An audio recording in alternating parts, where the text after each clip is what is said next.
Hello students, this is राखी और आज मैं आपको कॉम्प्रिहेंशन के बारे में बताने वाली हूँ।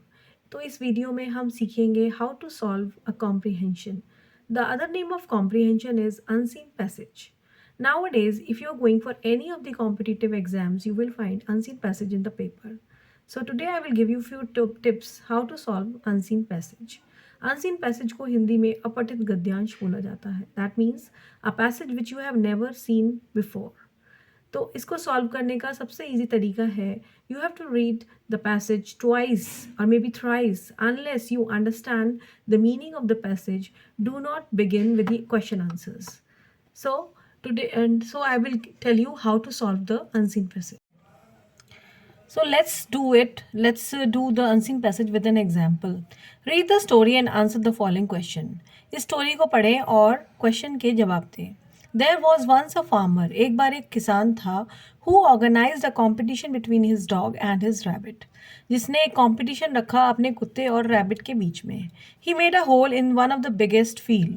उसने एक बहुत बड़े खेत में एक बहुत बड़ा छेद कर दिया. Hole means छेद. एंड हिड अ कैरेट और उसने उसमें एक कैरेट यानी कि गाजर को उसमें रख दिया. And a bone in it और एक हड्डी उसमें रख दी. He wanted to see which animal would find them first.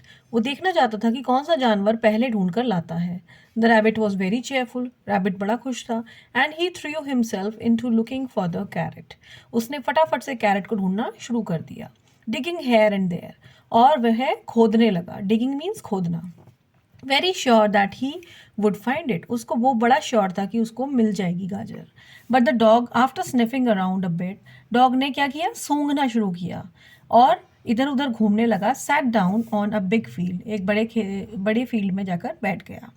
The rabbit dug for hours. Rabbit ने घंटों तक खोदा. And with every new hole the dog complained even more about how difficult this. तो रैबिट ने घंटों तक खोदना शुरू किया और हर With every new hole, the dog complained even more about how difficult this was. तो डॉग ने हर होल के बाद ये कंप्लेन किया कि कितना मुश्किल काम है ये. इवन फॉर द रैबिट और रैबिट के लिए भी मुश्किल है ये. The rabbit on the other hand thought that each hole dug was one hole less than needed digging. और rabbit on the other hand बड़ा ही क्लेवर था. उसने सोचा कि डॉग जो है एक एक होल खोदता जा रहा है, मेरे लिए एक एक गड्ढा कम मुझे खोदना पड़ेगा. When there was no place in the whole field left, जब पूरे खेत में कहीं भी जगह नहीं बची जो खुदी ना हो, the rabbit dug a tunnel. Rabbit ने एक टनल यानी कि टनल मीन्स ज़मीन के नीचे उसने एक गुफा टाइप की खोद ली. right under where the dog had been lying, जहाँ पर डॉग लेटा हुआ था. All that time there he found the carrot and the bone. और उसको वहाँ पर कैरेट भी मिल गई और बोन भी मिल गई. This is how the dog lost due to his negative thinking. तो डॉग ने इसी तरीके से डॉग हार गया क्योंकि वह नेगेटिव थिंकिंग थी, उसकी सोच नेगेटिव थी. You see, he had already found the right place at the right very beginning. तो आप देखिए कि ही हैड ऑलरेडी फाउंड, उसने पहले ही ढूंढ लिया द राइट प्लेस, जो सही जगह थी एट द वेरी बिगनिंग, बहुत ही शुरुआत में. तो किसने ढूंढा? फाइनली रैबिट ने ढूंढा. So let's do the question answers now. We will read the first question. Who participated in the competition. That means who मतलब कौन, किसने पार्टिसिपेट किया कॉम्पिटिशन में. तो आपको आंसर पता ही होगा. इसका आंसर है The dog and the rabbit participated in the competition. तो अब ये आंसर आपको कब पता लगा? क्योंकि आपने पैसेज को अच्छे से रीड किया, आपने पैसेज को समझा, इसीलिए आपने ये आंसर इजीली दे दिया.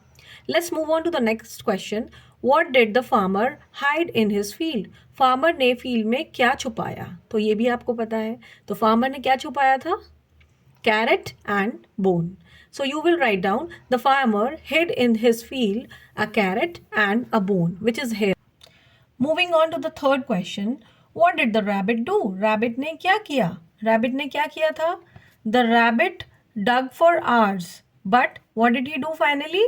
उसने एक टनल खोदा था. तो what will you write? The rabbit dug a tunnel to right under where the dog had been lying. So this is the correct option. What did the dog do? Dog क्या कर रहा था? Dog was digging the holes. Dog bar bar holes dug कर रहा था. So finally who won the competition? Competition किसने जीता? आप बताइए किसने जीता competition? Obviously the one and only rabbit won the competition. So इस तरह से अगर आप पैसेज को रीड करेंगे और उसको समझेंगे और फिर आंसर्स का जवाब देंगे, क्वेश्चंस को सॉल्व करेंगे, so you will get full marks in your comprehension और अनसीन पैसेज. आई होप आपको मेरा वीडियो इन्फॉर्मेटिव लगा होगा. आई होप आपको कॉम्प्रिहेंशन यानी कि अनसीन पैसेज को सॉल्व करना आ गया होगा. अगर आपको कोई भी प्रॉब्लम आती है तो आप मुझे कमेंट सेक्शन में नीचे कमेंट करके पूछ सकते हैं. और अगर आपको मेरा वीडियो इन्फॉर्मेटिव लगा हो तो प्लीज़ इसको चैनल को लाइक शेयर एंड सब्सक्राइब करें. Till then bye bye student.